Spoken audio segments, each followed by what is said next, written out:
Welcome to this lecture on abstract algebra for second semester students of BSc Mathematics. I am Dr. Priya Solomon, Associate Professor in Department of Mathematics at Government Mira Girls College, Udaipur. आज के lecture में हम permutations का concept introduce करेंगे। आज का topic of discussion permutation या क्रमचय है, तो सबसे पहले हम इसे डिफाइन करेंगे। अगर आपके पास फाइनाइट सेट A है तो permutation of a finite set A is defined as a bijection from A to itself. Bijection का मतलब 1 1 onto फंक्शन होता है, तो permutation of a set A is a 1 1 onto function from A to itself. A से उसी पर परिभाषित एकैकी यानी 1 1 और आच्छादक यानी onto फंक्शन जो होता है वो A का परम्यूटेशन कहलाता है। तो A का परम्यूटेशन होने के लिए F 3 कंडीशन सेटिस्फाई करता है, जो यहाँ तीनों कंडीशंस मेंशन्ड हैं। सबसे पहले कि F A से A पर ही डिफाइंड होना चाहिए। दूसरी जो कंडीशन है कि F 1 1 या एकैकी होना चाहिए, और तीसरी कंडीशन है कि F onto या आच्छादक होना चाहिए। परम्यूटेशन क्योंकि A से A पर ही डिफाइंड 1 1 onto फंक्शन है, इसको डिनोट करने के लिए हम यूजुअली 2 रो नोटेशंस यूज़ करते हैं। मान लीजिए जिस सेट A में परम्यूटेशन डिफाइंड है उस सेट में ये n एलिमेंट्स हैं A1 से लेके An तक, और F परम्यूटेशन है फ्रॉम A टू इटसेल्फ। तो इसको डिनोट करने के लिए ये 2 रो नोटेशंस में पहली रो में सेट A के सारे एलिमेंट्स को लिखा जाता है, और दूसरी रो में A1 के नीचे A1 की F इमेज लिखी जाएगी, A2 के नीचे इसकी F इमेज लिखी जाएगी, एंड An के नीचे इसकी F इमेज लिखी जाएगी। तो फर्स्ट रो में A के सारे एलिमेंट्स आएंगे और सेकंड रो में इनकी इमेजेस आपको मिलेंगी। अब क्योंकि ये फंक्शन ऑनटू है तो ये जो इमेजेस हैं ये भी सेट A के ही एलिमेंट्स होंगे। तो जब हम एक्चुअल परम्यूटेशन लिखते हैं तो फर्स्ट रो के एलिमेंट्स भी A के एलिमेंट्स हैं, सेकंड रो के एलिमेंट्स भी A के ही एलिमेंट्स हैं, लेकिन इनका ऑर्डर डिफरेंट हो सकता है डिपेंडिंग ऑन कि किस एलिमेंट की इमेज क्या है। तो इस तरीके से 2 रो नोटेशंस से परम्यूटेशंस को रिप्रेजेंट किया जाता है। अब यहाँ पर एक एग्जांपल देखिए। यहाँ सेट A लिया हुआ है जिसमें 3 एलिमेंट्स हैं A, B and C। 1 1 onto function define किया हुआ है जिसके अंडर A की इमेज B है, B की इमेज C है और C की इमेज A है। अब इसको 2 रो नोटेशंस में अगर रिप्रेजेंट करना है तो फर्स्ट रो में A के सारे elements A, B and C लिखे जाएंगे। फिर A के नीचे A की इमेज जो कि हमने अभी देखा था B के बराबर है, B की इमेज C और C की इमेज A सेकंड रो में लिखी जाएगी। तो इस तरीके से 2 रो नोटेशन से परम्यूटेशन को रिप्रेजेंट किया जा सकता है। नेक्स्ट हम डिफाइन करेंगे आइडेंटिटी परम्यूटेशन। आइडेंटिटी परम्यूटेशन ऐसा परम्यूटेशन होता है जिसमें हर एलिमेंट की इमेज वो खुद हो।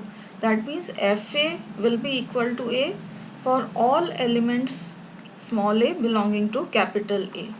अब हर एलिमेंट अगर खुद की इमेज है तो जब आप 2 रो नोटेशंस में लिखेंगे तो फर्स्ट रो में सेट A के सारे एलिमेंट्स लिखे जाएंगे और हर एलिमेंट की इमेज वो खुद है, इसलिए A1 की इमेज A1 होगी, A2 की इमेज A2 होगी। इस तरह से प्रोसीड करिए, हर एलिमेंट की इमेज वो खुद होगा। तो फर्स्ट रो और सेकंड रो आइडेंटिकल हो जाएंगी। इस टाइप के परम्यूटेशन को हम IA से डिनोट करते हैं, identity permutation of the set A। जो हमने अभी ऊपर एग्जाम्पल देखा था ये वाला, इसके लिए अगर आइडेंटिटी परम्यूटेशन लिखना है तो इसके सेम एलिमेंट्स को फर्स्ट और सेकंड रो में रिप्रेजेंट कर दीजिए।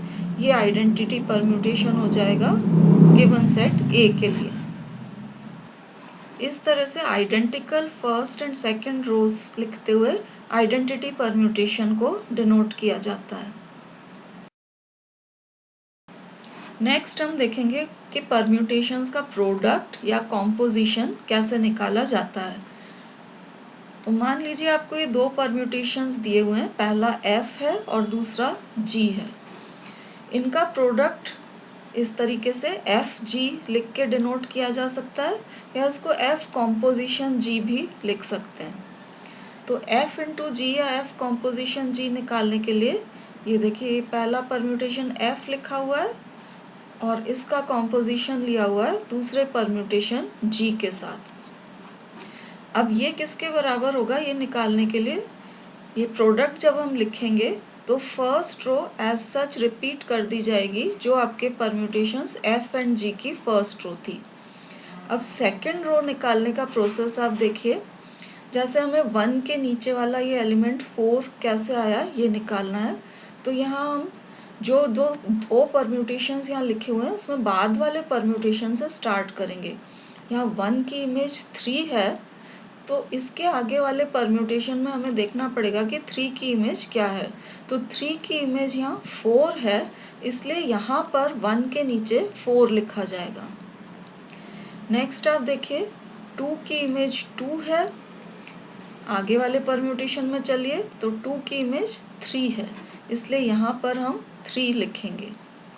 अब 3 की इमेज निकालने के लिए यहाँ देखिए 3 की इमेज 1 है और फिर वापस 1 की इमेज 2 है, इसलिए यहाँ पर 2 लिखा जाएगा। लास्ट एलिमेंट 4 देखिए 4 की इमेज 4 एंड 4 की इमेज वापस यहाँ पर 1 आ रही है, इसलिए यहाँ हम 1 लिखेंगे। तो ये आपको सेकेंड रो मिल जाएगी। एक बार और प्रोसेस देखने के लिए हम g इंटू एफ भी निकाल लेते हैं, which is the same as g composition f। तो यहाँ हम पहले परम्यूटेशन g लिखेंगे और फिर f लिखेंगे। जैसा पहले डिस्क्राइब किया था first row as such repeat हो जाएगी जो कि f एंड g की फर्स्ट रो थी। सेकेंड रो के लिए देखिए यहाँ 1 की इमेज 2 और 2 की इमेज वापस 2, इसलिए यहाँ हम लिखेंगे 2। देन 2 की इमेज 3 एंड 3 की इमेज 1 है, इसलिए यहाँ पर 1 लिखा जाएगा। 3 की इमेज 4 एंड 4 की इमेज वापस 4, इसलिए यहाँ पर 4 आएगा। 4 की इमेज 1 एंड 1 की इमेज 3 है, इसलिए यहाँ पर हम 3 लिखेंगे और ये आपको सेकेंड रो मिल जाएगी जी एफ या जी कॉम्पोजिशन एफ की। तो इस तरीके से प्रोडक्ट निकाला जाता है। अगर यहाँ पर 2 के बजाय 3 परम्यूटेशंस हों एफ जी एंड एच, तो हम उनको इन्हीं सीक्वेंस एफ जी एच इस तरीके से एक के बाद एक लिखेंगे और लास्ट परम्यूटेशन से स्टार्ट करते हुए आगे वाले परम्यूटेशन तक आएंगे। अब हम डिफाइन करेंगे इन्वर्स परम्यूटेशन। तो परम्यूटेशन G को परम्यूटेशन F का इन्वर्स कहा जाएगा अगर G को F से मल्टीप्लाई करने पे आपको आइडेंटिटी परम्यूटेशन मिल जाए, चाहे आप G को F के लेफ्ट में मल्टीप्लाई करें या राइट में। तो ये तो इन्वर्स परम्यूटेशन की डेफिनेशन हुई। अब इन्वर्स परम्यूटेशन निकालने का प्रोसेस देखिए। जैसे आपको ये F परम्यूटेशन दे रखा है, अगर आपको इसका इन्वर्स निकालना है तो सिंपली आप इसकी दोनों रोज़ को इंटरचेंज कर देंगे। मतलब ये जो लोअर रो थी इसको हम ऊपर लिख देंगे और जो अपर रो थी इसको नीचे लिख देंगे, तो आपको F इन्वर्स मिल जाएगा। तो ये हो गया आपका F इन्वर्स। अब अगर हम चाहें तो सीक्वेंस में भी एलिमेंट्स को जमा सकते हैं। जैसे F इन्वर्स में सिंपली अगर आप रोज़ को इंटरचेंज करते हैं तो ऊपर वाली रो में एलिमेंट्स का ऑर्डर डिस्टर्ब हो गया है।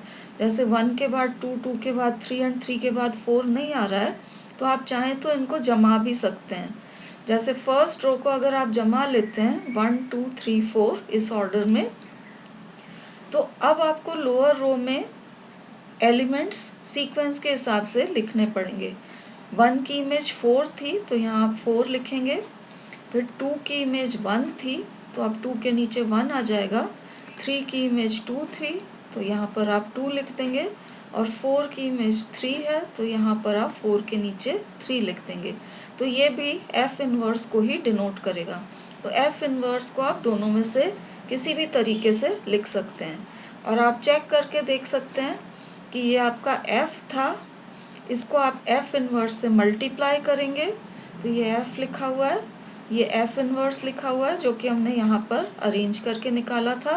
अब आप इनको मल्टीप्लाई करेंगे तो आइडेंटिटी परम्यूटेशन आपको मिल जाएगा। तो आप देखिए 1 की इमेज 4 है और 4 की इमेज वापस 1 आ रही है, तो 1 के नीचे 1 लिखा हुआ है, then 2 goes to 1 and 1 again goes to 2, इसलिए 2 की इमेज 2 आ गई है। इसी तरीके से 3 की इमेज 2 एंड 2 की इमेज वापस 3 है, तो यहाँ पर 3 की इमेज 3 हो जाएगी, और 4 की इमेज 3 एंड 3 की इमेज वापस 4 है, इसलिए यहाँ पर 4 के नीचे 4 आ जाएगा, और ये आपको एफ और एफ इनवर्स को मल्टीप्लाई करके आइडेंटिटी परम्यूटेशन मिल जाएगा। हमने देखा कि परम्यूटेशंस को 2 रो नोटेशंस में कैसे रिप्रेजेंट किया जाता है। अब हम परम्यूटेशंस को रिप्रेजेंट करने का एक और तरीका देखेंगे। Every permutation can be expressed as product of disjoint cycles. तो डिसजॉइंट साइकिल्स के फॉर्म में परम्यूटेशन को कैसे रिप्रेजेंट किया जाता है, अब इसका प्रोसेस हम देखेंगे। यहाँ आप देखिए परम्यूटेशन एफ को 2 रो नोटेशंस में रिप्रेजेंट किया हुआ है।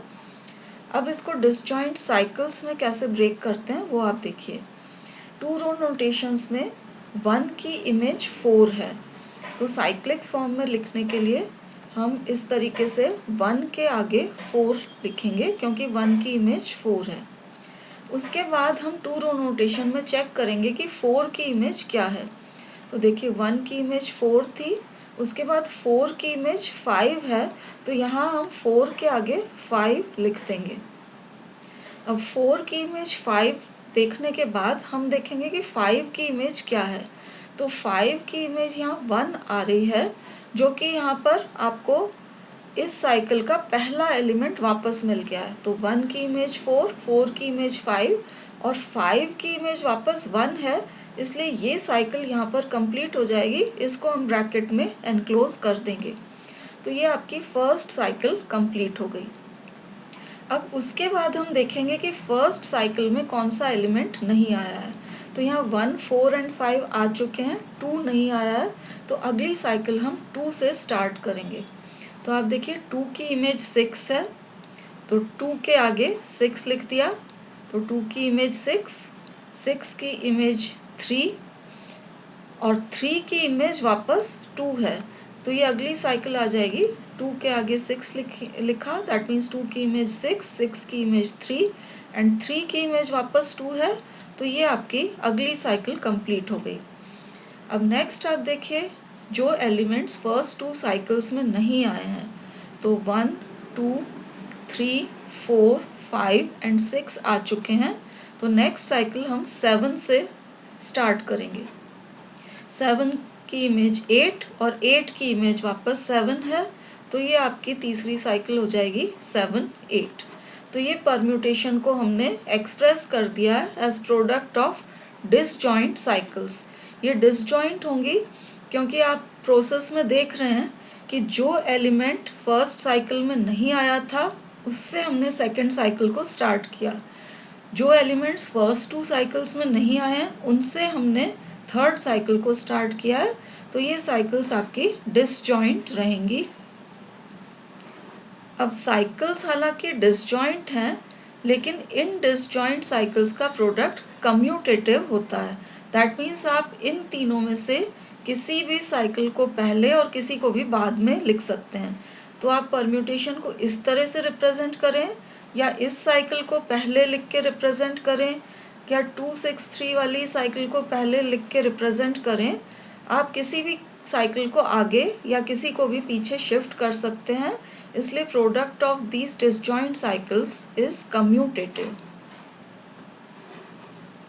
किसी भी साइकिल का ऑर्डर उसकी लेंथ के बराबर होता है। तो इस साइकिल की लेंथ क्योंकि 3 है, इसका ऑर्डर 3 होगा।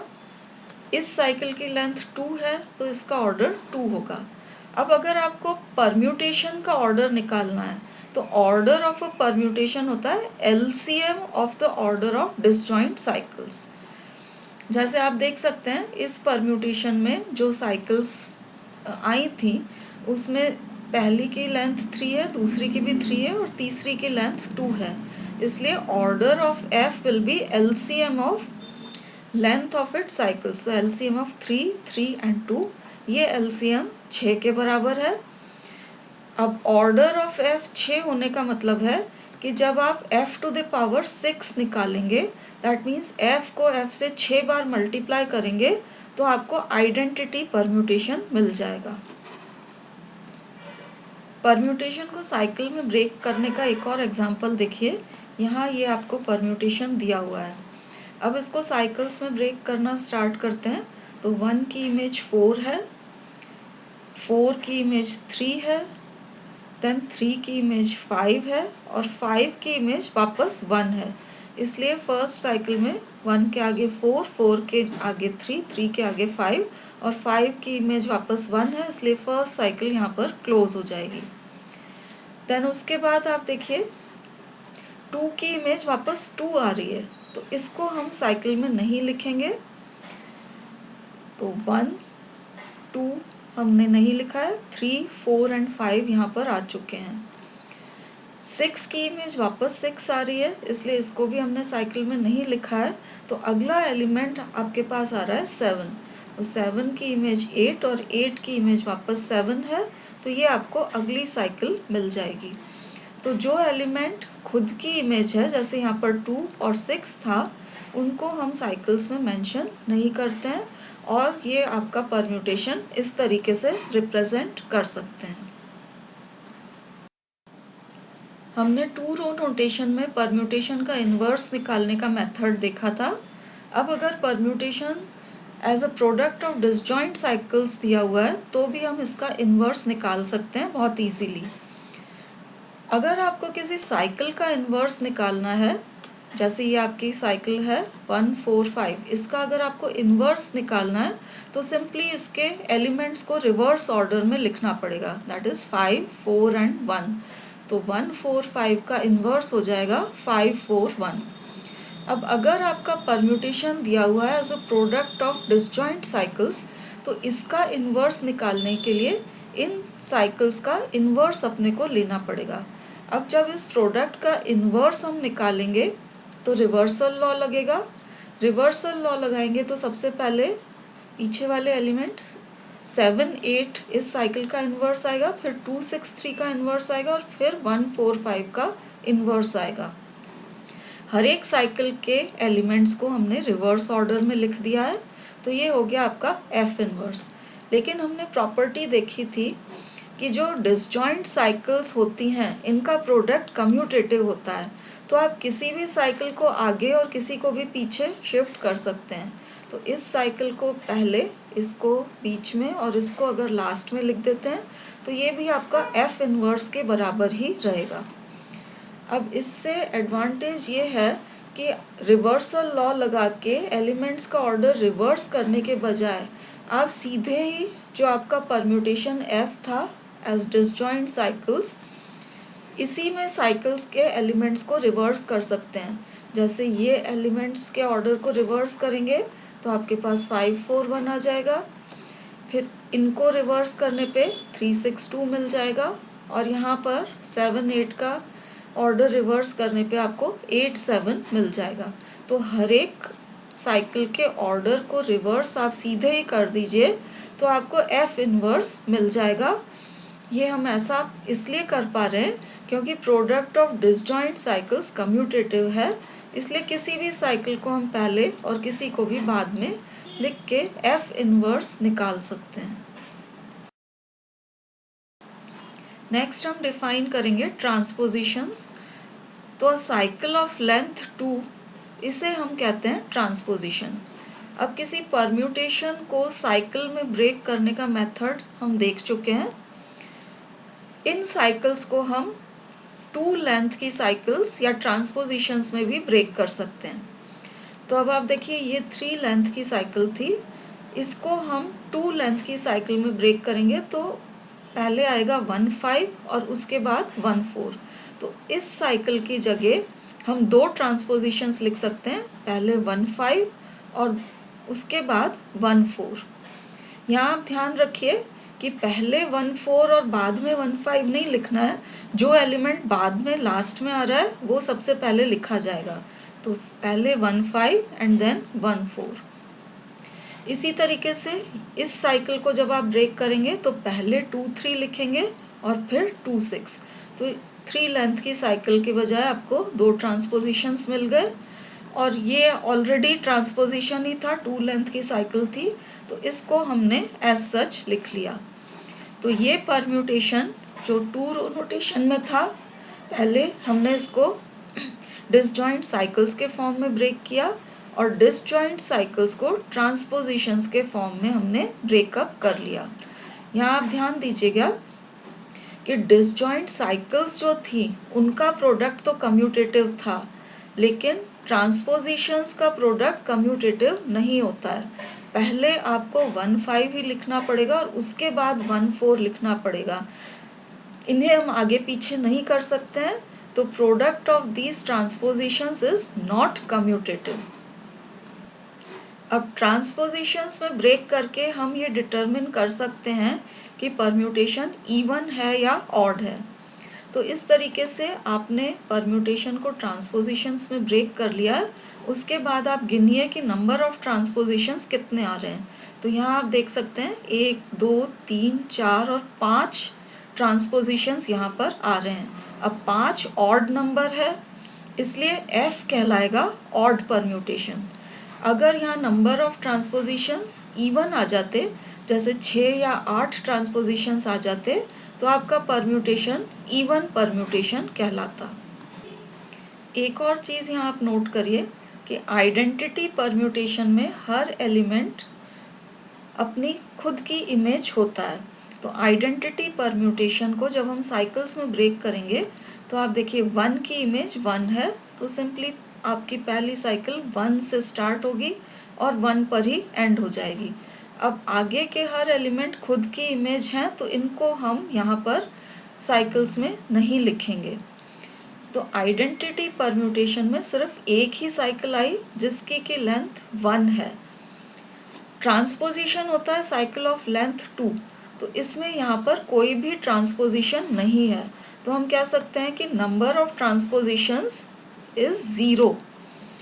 0 इज एन इवन नंबर, इसलिए हम आइडेंटिटी परम्यूटेशन को इवन परम्यूटेशन कहेंगे, क्योंकि number of transpositions is 0 which is an even number.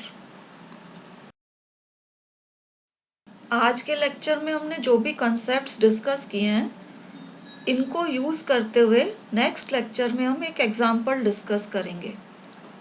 Thank you for watching.